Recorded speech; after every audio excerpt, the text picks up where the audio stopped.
이제 다음 주가 한 주가 더 지나고 이제 월요일 날 이제 우리가 잔금을 치르게 되고 이제 공사를 하고 이제 감리를 받고 승인을 받게 됩니다. 이게 이제 이렇게 단순하게 말하면 금방 될 것 같지만 감리 받는 게 힘든 거 아시죠? 그렇죠? 감리가 좀 오래 걸리기도 합니다. 근데 이 교회에 이런 부분들은 좀 빨리빨리 진행되도록 어려움이 없도록 우리가 계속해서 기도해야 되겠습니다. 계속해서 기도해 주시고 우리 교회 건물이 교회 건물로 또 승인을 받을 수 있도록 빨리 기도해 주시고 우리가 또 응답 받아서 또 함께 옮겨가서 기쁨으로 예배드릴 수 있는 날이 빨리 오게 되기를 간절히 바랍니다. 아멘. 오늘은 서슴절 5번째 주일입니다. 다음 주는 종려주일이고 그 다음 주가 부활주일입니다. 부활주일에는 우리가 성찬식도 하고 우리가 부활절에 기쁨을 나누도록 하겠습니다. 하나님께서 저와 여러분들에게 큰 은혜 더해 주시고 부활의 기쁨을 더해 주실 줄 간절히 축복합니다. 아멘. 다 함께 자리에서 일어나서 오늘 우리에게 주시는 하나님의 말씀을 받겠습니다. 신약성경 로마서 8장의 말씀입니다. 육신의 생각은 사망이요 영의 생각은 생명과 평안이니라. 육신의 생각은 하나님과 원수가 되나니 이는 하나님의 법에 불복하지 아니할 뿐 아니라 할 수도 없습니다. 육신에 있는 자들은 하나님을 기쁘시게 할 수 없느니라. 만일 너희 속에 하나님의 영이 거하시면 너희가 육신에 있지 아니하고 영에 있나니 누구든지 그리스도의 영이 없으면 그리스도의 사람이 아니니라. 또 그리스도께서 너희 안에 거하시면 몸은 죄로 말미암아 죽은 것이나 영은 의로 말미암아 살아있는 것이니라. 예수를 죽은 자 가운데서 살리신 이의 영이 너희 안에 거하시면 그리스도 예수를 죽은 자 가운데서 살리신 이가 너희 안에 거하시는 그의 영으로 말미암아 너희 죽을 몸도 살리시리라. 아멘. 기도하겠습니다. 사랑의 하나님 은혜 주심을 감사합니다. 성령이 너희 안에 거하시면 이 은혜의 말씀을 우리가 듣기를 원합니다. 하나님 하늘의 문을 열어주시고 우리 마음속에 하나님을 향한 간절한 믿음이 있게 하여 주시고 말씀을 듣고 순종하는 귀한 은혜를 더하여 주옵소서. 은혜 주심을 감사하며 예수님의 이름으로 간절히 기도하옵나이다. 아멘. 할렐루야. 아멘. 하나님께서 이 시간 예배하는 여러분들에게 크신 은혜와 사랑을 더해 주시기를 간절히 축복합니다. 아멘. 오늘 우리가 들을 말씀의 제목은 성령이 너희 안에 거하시면, 성령이 너희 안에 거하시면이라는 은혜로운 말씀입니다. 이 말씀을 듣는 여러분에게, 그리고 여러분들의 가정에, 여러분들에게, 여러분들의 자녀들과 후손들에게 하나님의 말씀의 능력과 은혜와 권능이 임하여지기를 간절히 축원합니다. 아멘. 사랑하는 성도 여러분, 오늘 본문 말씀 우리에게 아주 중요한 질문을 던집니다. 그것은 나는 무엇에 붙잡혀 살아가고 있는가 하는 것입니다. 여러분 지금 무엇에 붙잡혀 살고 있습니까? 본문을 통해서 우리에게 말씀하는 것은 성령이 너희 안에 거하시면입니다. 우리는 무엇에 붙잡혀 살아갑니까? 교회 다니지 않는 분들은 돈에 붙잡혀 살아갑니다. 자신의 이익에 붙잡혀 살아갑니다. 그리고 명예에 붙잡혀서 살아갑니다. 자기 자신을 위한 유익함에 붙잡혀서 살아갑니다. 이렇듯 성령이 없이 세상이 말하는 것을 따르면 내 힘으로 사는 인생이 되고 맙니다. 그러나 성령이 너희 안에, 우리 안에 거하시면 우리는 새로운 생명이 시작됩니다. 이것은 단순히 하나님이 도와주신다는 정도가 아닙니다. 하나님이 내 안에 들어오셔서 함께 사신다는 뜻입니다. 이게 얼마나 큰 변화입니까?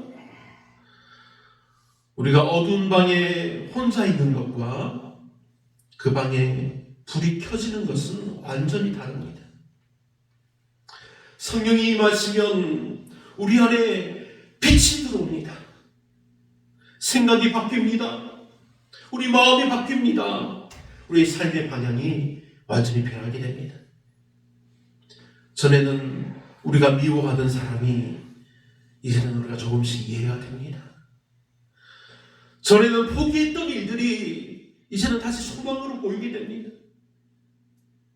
전에는 두려워했던 일이 이제는 우리가 기도하면서 다시 일어나 그 일에 도전하게 됩니다. 이것이 바로 성령이 내 안에 거하시는 은혜로운 삶입니다. 그리고 또 한 가지, 성령이 내 안에 거하시면 죽을 몸도 살리십니다. 본문은 여기에서 더 놀라운 말씀을 하십니다. 예수를 죽은 자 가운데서 살리신 이의 영이 너희 안에 거하시면 너희 죽을 몸도 살리시리라. 아멘. 여기서 살리신다는 것은 단지 육체의 부활만을 말하는 것이 아닙니다. 지금 우리의 삶 속에서 죽어 있는 것들을 살리신다는 뜻입니다. 죽어버린 소망을 살립니다. 식어버린 믿음을 살리십니다. 무너진 관계를 회복시키신다는 것입니다. 사랑하는 여러분, 혹시 여러분의 마음 중에 무너진 곳이 있을까요? 기도가 안 되고 믿음이 흔들리고 있습니까? 그렇다면 기억하십시오. 성령께서 우리 안에 거하시 계시면 끝난 것이 아닙니다. 성령께서 우리 안에 거하시면 우리는 죽었으나 다시 살아납니다. 하나님은 죽은 것을 다시 살리시는 전능하신 하나님이십니다. 사랑하는 믿음의 성도 여러분, 오늘은 사순절 5번째 주일입니다. 다음 주는 종려주일이요, 그리고 그 다음 주가 부활주일입니다. 사순절의 은혜 가운데 예수 그리스도의 죽으심과 부활하심이, 그 놀라운 기쁨이 저와 여러분들에게 임하기를, 그리고 우리가 예수를 믿음으로 죄에서 죽고 다시 사는 부활의 기쁨이 임하여지기를 우리 주 예수님의 이름으로 간절히 축원합니다. 아멘. 사도 바울은 본문에서 두 가지를 이야기하면서 대비를 하고 있습니다. 대비를 하면서 이야기합니다. 바로 우리 육신의 생각과 성령의 생각입니다. 육신의 생각은 사망이라고 하였습니다. 결국은 죽음에 이르게 되는 길이 바로 사망입니다. 육신을 가지고 얼마나 열심히 일하고 아무리 좋은 일을 많이 해도 결국 사망에 이르게 됩니다. 우리가 육신을 가지고서는 도저히 이 죄에서 벗어날 수가 없습니다. 그러나 사랑하는 여러분, 하나님께서 여기에 길을 만들어 주셨습니다. 우리 사람의 육신으로는 불가능하지만 하나님의 아들 예수 그리스도의 육신이 가능한 것입니다. 아무런 죄가 없으신 예수님이 이 땅에 인간의 몸으로 오셔서 우리 죄인이 겪어야 할 모든 걸 다 몸소 겪으셨습니다. 예수님은 우리를 위해서 사랑하시고 우리를 안아주시고 우리를 찾아와서 만나주시고 우리와 함께 하셨지만, 그러나 예수님은 세상으로부터 버림을 당하고 고통을 당하고 죽임을 당하셨습니다. 그리고 사람을 살리기 위하여 죽은 자 가운데서 하나님의 능력으로 부활하셨습니다. 이제 예수님의 죽음과 부활을 믿는 자마다 하나님의 능력을 힘입어 구원받습니다. 이제부터 성령께서 믿는 자들에게 임하셔서 역사하십니다. 성령의 생각은 생명과 평안이라고 말씀합니다. 성령께서 우리가 이제는 죄인이 아니요 하나님의 믿음의 자녀임을 증거하십니다. 이로 인해 우리는 생명을 얻고 평안함을 얻어서 기쁨을 누리게 된다는 사실입니다. 사랑하는 믿음의 성도 여러분, 이것이 우리가 받은 구원의 기쁨입니다. 이 구원의 기쁨이 지금 믿어 구원받는 여러분들에게, 그리고 이미 믿어서 구원받은 여러분들에게, 그리고 이제 믿어 구원받을 저들에게 항상 넘쳐나기를 축복합니다. 아멘. 사랑하는 여러분, 육신은 단순히 우리 몸만을 말하는 것이 아닙니다. 하나님 없이 살아가려고 하는 인간의 본성을 의미합니다. 우리는 일상에서 자주 이런 선택을 합니다. 내 기분대로 할 것인가? 아니면 내가 하나님의 말씀대로 살 것인가? 내 이익을 먼저 생각할 것인가? 아니면 하나님의 뜻을 먼저 구할 것인가? 이처럼 우리의 삶은 늘 이렇게 두 갈래 갈라진 길 위에 서 있습니다. 우리가 선택해야 할 길은 세상이 무슨 말을 해도 우리가 성령의 생각을 따르는 것입니다. 성령의 능력을 우리가 힘입어서 우리가 하나님의 구원의 기쁨에 들어가는 것입니다. 그리고 이제 우리가 이 구원의 기쁨을 지금은 모르는 저 사람들에게 전하여서 저들도 예수님의 이름을 믿고 구원에 이르게 하는 것입니다. 이 놀라운 은혜와 사랑이 여러분에게, 그리고 여러분들의 후손들에게도 계속하여 이어지기를 예수님의 이름으로 간절히 바랍니다. 아멘. 그런데 왜 육신의 생각은 결국은 사망일까요? 본문 7절을 보면 육신의 생각은 하나님과 원수가 된다고 말하고 있습니다. 왜 그렇습니까? 육신의 생각은 하나님을 따르지 않으려고 하고 내 중심으로 살려고 하기 때문입니다. 겉으로 보기에는 잘 사는 것 같고 문제없이 사는 것 같아도 하나님과 멀어지는 그 삶은 결국은 생명이 아니라 죽음으로 향한다는 사실입니다. 세상은 이것을 가지고 많은 말로 속이고 또 속이고 있습니다.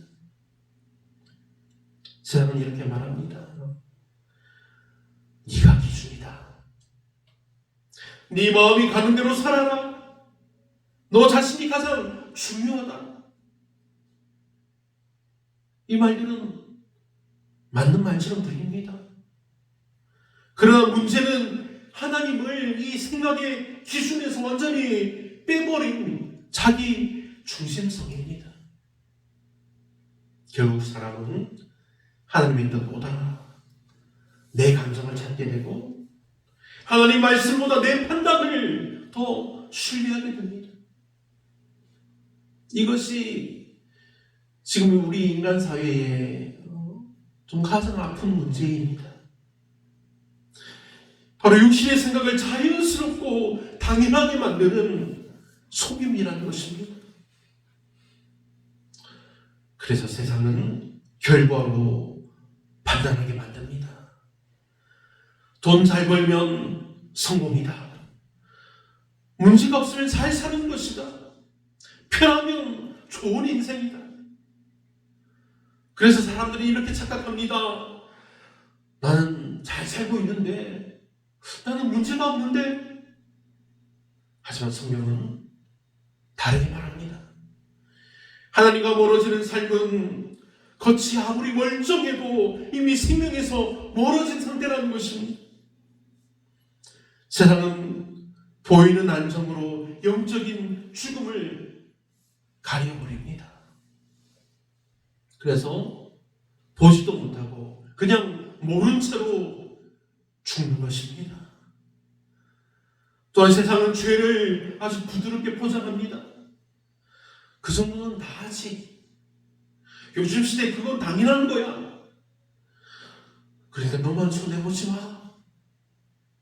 이렇게 되면 사람은 하나님 앞에서 옳고 그름이 아니라 세상 기준으로 괜찮다고 생각하면 괜찮다고 여기게 된다는 것입니다. 결국 하나님과 점점 멀어지고 그것조차 깨닫지 못하는 상태가 됩니다. 이것이 가장 무서운 속임입니다. 이것을 계속 보게 되면 세상이 계속 말하는 것을 보게 됩니다. 네 노력으로 다 된다. 지금 세상이 얼마나 발전했습니까? AI가 점점 발전하면서 이제 로봇들이 만들어집니다. 로봇이 공장을 점령하고 있습니다. 사람들이 공장에서 쫓겨납니다. 앞으로 몇 년 안에 이런 일들이 더 정말 급박하게 발전될지도 모릅니다. 굳이 하나님 없어도 잘 살 수 있다. 이게 지금 정말 급변하는 세상에서 세상이 말하는 내용들입니다. 종교는 선택일 뿐이다. 그래서 점점 사람들은 하나님을 필요 없는 존재로 여기게 됩니다. 그러나 성경은 분명히 말씀하고 있습니다. 하나님 없는 삶은 잠시 유지될 수는 있어도 결국 생명이 없는 그런 상태라는 것입니다. 결국은 죽음에서 사망으로 이어진다는 사실입니다. 그래서 바울은 분명히 말합니다. 육신에 있는 자들은 하나님을 기쁘시게 할 수 없다고 말합니다. 그런데 예수님을 믿는 우리에게는 소망이 있습니다. 여기에서 중요한 전환이 나옵니다. 본문 8절과 9절의 말씀입니다. 너희가 육신에 있지 아니하고 영에 있나니 하나님의 영이 너희 안에 거하시면. 아멘. 이 말씀은 선언입니다. 선언. 너희가 잘해서가 아니라 성령이 너희 안에 거하시기 때문에 너희는 다른 존재라는 그런 말씀입니다. 성도는 어떤 사람입니까? 우리는 완벽한 사람이 아닙니다. 실수하지 않는 사람이 아닙니다. 하지만 성령이 우리 안에 거하시는 믿음의 사람입니다. 이것이 신앙의 본질입니다. 우리가 완벽하지 않고 여전히 실수하고 잘못하지만 성령이 우리 안에 거하시면 우리는 하나님의 의로운 믿음의 자녀로 변화됩니다. 성령이 우리 안에 거하신다는 것은 무엇입니까?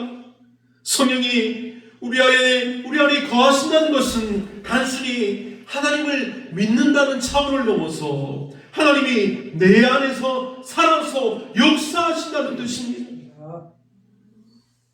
그래서 이런 변화가 나타납니다. 죄를 지으면 우리 마음이 불편합니다. 말씀을 들으면 깨달음이 옵니다. 기도하고 싶은 마음이 생깁니다. 이것이 바로 성령의 역사하심입니다. 우리가 잘나서가 아니라 성령께서 우리 안에서 일하고 계시기 때문입니다. 사랑하는 믿음의 성도 여러분, 결국 우리의 생명은 어디에서 옵니까? 우리의 생명은 본문 10절과 11절에 이렇게 말하고 있습니다. 예수님을 죽은 자 가운데서 살리신 그 영이 우리 안에 거하시면 우리 죽을 몸도 살리신다고 말합니다. 이것은 단순한 우리가 미래의 부활만을 말하는 것이 아닙니다. 지금 우리를 살리시고 무너진 마음을 일으키시고 낙심한 영혼에게 새 힘을 주시는 것, 이것이 바로 성령님의 역사하심입니다. 성령의 역사와 기쁨의 은혜가 사랑하는 여러분에게 넘쳐나기를 축복합니다. 아멘. 사랑하는 성도 여러분, 우리는 지금 사순절을 지나고 있습니다. 주님의 십자가를 바라보는 이 시간에 우리 자신에게 질문해 보아야 합니다. 나는 육신으로 살고 있는가? 육신의 생각으로 살고 있는가? 아니면 성령을 따라 살고 있는가? 여러분, 중요한 것은 완벽함이 아닙니다. 왜냐하면 우리는 사람이기 때문입니다. 여전히 실수하고 잘못하는 연약한 사람입니다. 하지만 성령께서 내 안에 계시고 그분의 인도하심을 따라 살고자 하는 그 마음이 중요한 것입니다. 그러니 오늘 하루를 이렇게 기도해 보시기 바랍니다. 주님, 내 생각이 아니라 성령의 생각으로 살게 하여 주옵소서. 내 힘이 아니라 성령의 능력으로 살게 하옵소서. 사랑하는 믿음의 성도 여러분, 성령이 너희 안에 거하시면 여러분의 삶은 이미 생명의 길 위에 있습니다. 이 놀라운 하나님의 은혜와 성자 하나님의 사랑하심과 성령 하나님의 충만케 하시는 기쁨이 오늘 우리 모두에게 충만하시기를 예수님의 이름으로 축원합니다. 아멘. 기도하겠습니다. 사랑하는 하나님, 오늘 우리가 성령이 너희 안에 거하시면이라는 말씀을 들었습니다. 이 말씀대로 우리가 죄인으로 태어나 죽음을 향해 갔으나 예수님을 믿음으로 죄인이 아니라 의인이 되었으며 영원한 생명을 얻어 하나님을 바라보게 하시니 정말 감사를 드립니다. 우리가 잘못하고 실수할 때도 많이 있지만 이제는 성령이 우리 안에 계시며 우리가 성령 안에 행하게 하시니 우리 모든 게 하나님의 은혜요 사랑입니다. 이 은혜와 사랑으로 이제는 우리가 서로 사랑하게 하시고 또한 사람들을 사랑하며 섬기게 하시니 하나님의 은혜가 더욱 넘치게 하여 주옵소서. 하나님의 은혜가 넘쳐나는 마을이 되게 하시며 하나님의 사랑이 넘쳐나는 교회가 되게 하시며 하나님의 사랑을 전하는 믿음의 성도들 다 되게 하여 주옵소서. 성도님들의 이사가정도 하나님께서 주장하시고 은혜롭게 붙들어 주옵소서. 교회의 전도 하나님께 맡겨드립니다. 은혜 가운데 주장하시고 인도하여 주시옵소서. 하나님의 선하신 뜻대로 아름다운 교회로 저희를 인도하시고 붙들어 주옵소서. 오늘도 은혜 주심을 감사드리며 예수님의 이름으로 간절히 축복하며 기도하옵나이다. 아멘.